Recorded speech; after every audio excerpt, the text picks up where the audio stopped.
नमस्कार विद्यार्थी मित्रांनो. स्वागत आहे आपलं पुन्हा एकदा एम-पी-सी लायब्ररी या आपल्या यूट्यूब चॅनलवर. आज आहे 30 जानेवारी 2026. सुरू करूयात आजच्या चालू घडामोडी. आज आपण पाहणार आहोत मेघालय उच्च न्यायालयाच्या मुख्य न्यायमूर्तीपदी कोणाची निवड झाली आहे. तसेच एम-व्ही पाठक यांची नुकतीच कमांडरपदी नियुक्ती करण्यात आलेली आहे. त्यांच्याबद्दल थोडक्यात माहिती पाहणार आहोत. तसेच आंध्र प्रदेश राज्य क्वांटम स्किलिंग कोर्स हे सुरू करणार आहे. त्याबद्दल देखील आपण आज थोडक्यात माहिती पाहणार आहोत. त्यामुळे संपूर्ण महत्त्वपूर्ण चालू घडामोडी व्यवस्थितपणे समजून घेण्यासाठी व्हिडिओ शेवटपर्यंत अवश्य पहा. सुरू करूया कालच्या एका प्रश्नाने. काल व्हिडिओच्या शेवटी मी तुम्हाला प्रश्न विचारलेला होता. भारताने नुकताच मदर ऑफ ऑल डील्स म्हणून ओळखला जाणारा करार हा कोणासोबत केलेला आहे? तर या प्रश्नाचं योग्य उत्तर आहे पर्याय क्रमांक 3 युरोपीय महासंघ. विद्यार्थी मित्रांनो, नुकतेच आपल्याला माहिती आहे की भारताने युरोपियन महासंघासोबत एक एफ-टी-ए साइन केलेला आहे आणि या एफ-टी-एला मदर ऑफ ऑल डील्स म्हणून ओळखले जात आहे. याबद्दल आपण कालच्या व्हिडिओमध्ये सविस्तरपणे चर्चा केलेली आहे. आज आहे 30 जानेवारी. 30 जानेवारी 1948 महात्मा गांधी यांची आज पुण्यतिथी. नथुराम गोडसे याने मोहनदास करमचंद उर्फ महात्मा गांधी यांचा सायंकाळी 5:17 प्रार्थना करीत असताना गोळ्या घातल्या. महात्मा गांधी यांचा स्मृतिदिन हा हुतात्मा दिन म्हणून पाळण्यात येतो. 1924 मध्ये काँग्रेसचे बेळगाव अधिवेशनाचे महात्मा गांधी हे अध्यक्ष होते. महात्मा गांधींचे काही प्रसिद्ध वृत्तपत्र आहेत. त्यातील इंडियन ओपिनियन, दक्षिण आफ्रिका या ठिकाणाहून ते चालले जायचे. तर यंग इंडिया, हिंद स्वराज आणि नवजीवन हे भारतामध्ये आल्यानंतर त्यांनी सुरू केलेले होते. तसेच 30 जानेवारी हा दिवस जागतिक कुष्ठरोग निर्मूलन दिन म्हणून देखील साजरा केला जातो. तर या होते आजचे दिन विशेष. आता आपण आजच्या चालू घडामोडींना सविस्तरपणे जाणून घ्यायला सुरुवात करूया. प्रश्न क्रमांक पहिला. मेघालय उच्च न्यायालयाच्या मुख्य न्यायमूर्ती म्हणून कोणाची नियुक्ती झालेली आहे? तर यासाठीचे पर्याय आहेत. पर्याय क्रमांक 1 न्यायमूर्ती सुजॉय पॉल. पर्याय क्रमांक 2 न्यायमूर्ती रेवती मोहिते डेरे. पर्याय क्रमांक 3 न्यायमूर्ती संजीव खन्ना आणि पर्याय क्रमांक 4 न्यायमूर्ती डी-वाय चंद्रचूड. तर या प्रश्नाचे योग्य उत्तर आहे पर्याय क्रमांक 2 न्यायमूर्ती रेवती मोहिते ढेरे. मेघालय उच्च न्यायालयाच्या मुख्य न्यायमूर्तीपदी आता रेवती मोहिते डेरे यांची नियुक्ती करण्यात आलेली आहे. त्यांचं शिक्षण हे सिम्बायोसिस लॉ कॉलेज पुणे या ठिकाणी झालेलं आहे. त्यांचं पदव्युत्तर शिक्षण केम्ब्रिज विद्यापीठामध्ये झालं. केम्ब्रिज कॉमनवेल्थ ट्रस्ट शिष्यवृत्ती त्यांना मिळालेली होती. 2013 मध्ये उच्च न्यायालयात अतिरिक्त न्यायमूर्ती म्हणून त्या रुजू झाल्या. तर 2019 मध्ये कायम न्यायमूर्ती म्हणून त्या रुजू झालेल्या होत्या. त्यांचे काही महत्त्वाचे निर्णय व आदेश याबद्दल थोडक्यात माहिती घेऊया. त्यांनी वैयक्तिक स्वातंत्र्याच्या संरक्षणासाठी अनेक ऐतिहासिक आदेश घेतलेले होते.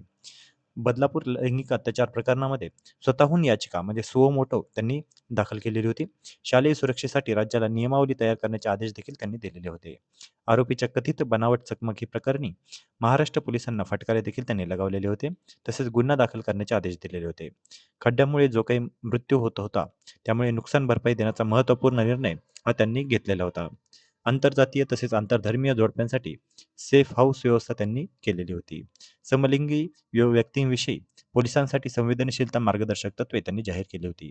डोंगरी बाल निरीक्षण गृह सुधारणा तसेच जिल्हा न्यायालय सुविधांवर देखरेख त्यांनी ठेवलेली होती. कैद्यांच्या समस्यांसाठी प्रत्यक्ष तुरुंग भेटी देखील त्यांनी केलेल्या होत्या. त्यामुळे लक्षात घ्या, हे काही महत्त्वाचे त्यांचे आदेश होते.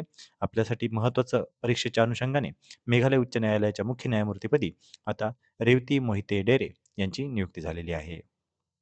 पुढचा प्रश्न. उच्च न्यायालयाच्या न्यायाधीशांना शपथ कोण देतो? तर यासाठीचे पर्याय आहेत. पर्याय क्रमांक 1 राष्ट्रपती, पर्याय क्रमांक 2 पंतप्रधान, पर्याय क्रमांक 3 मुख्यमंत्री आणि पर्याय क्रमांक 4 राज्यपाल. तर या प्रश्नाचे योग्य उत्तर आहे पर्याय क्रमांक 4 राज्यपाल. तर आता नुकतीच जे काही मुख्य न्यायमूर्तीपदी आपण निवड झालेली आहे, त्या अनुषंगाने आपण थोडक्यात शपथ कोण देतो याविषयी आपण माहिती पाहूया. तर जे मुख्य न्यायमूर्ती आहेत, म्हणजे उच्च न्यायालयाचे न्यायाधीश जे आहेत, त्यांना जी क जे कोणीही शपथ देतो ते आहेत राज्यपाल. म्हणजे राज्याच्या ज्या राज्यामध्ये त्यांची नियुक्ती झालेली आहे, त्या राज्याचे गव्हर्नर म्हणजेच राज्यपाल हे त्यांना शपथ देतात.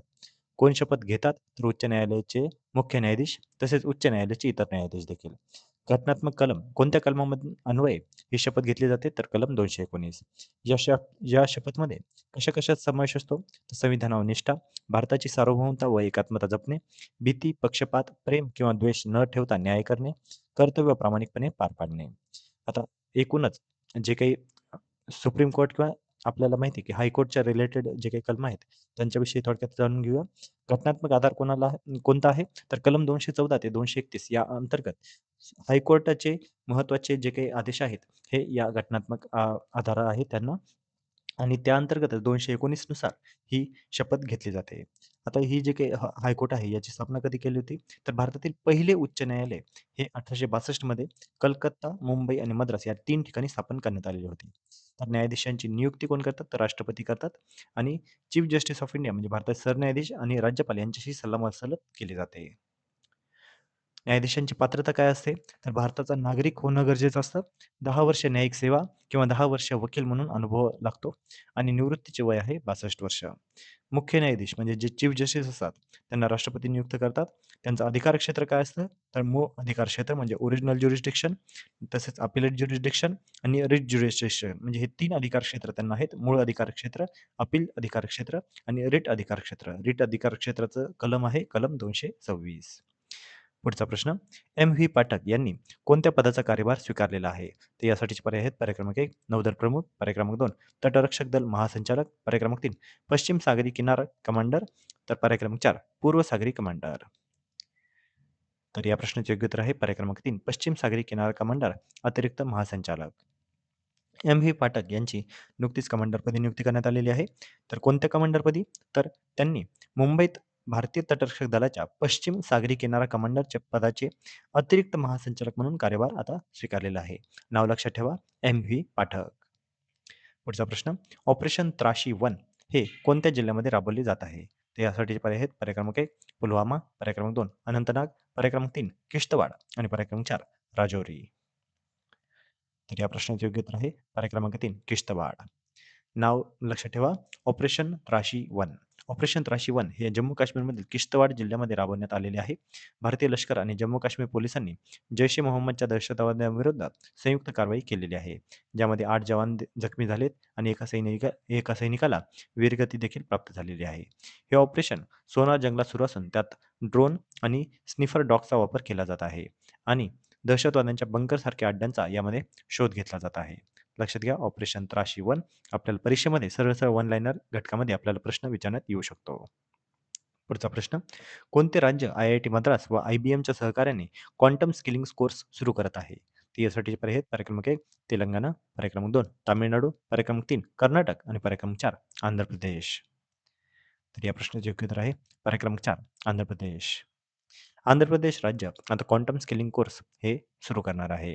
हे आय-आय-टी मद्रास आणि आय-बी-एमच्या सहकार्याने हे कोर्स सुरू केले जाणार आहेत.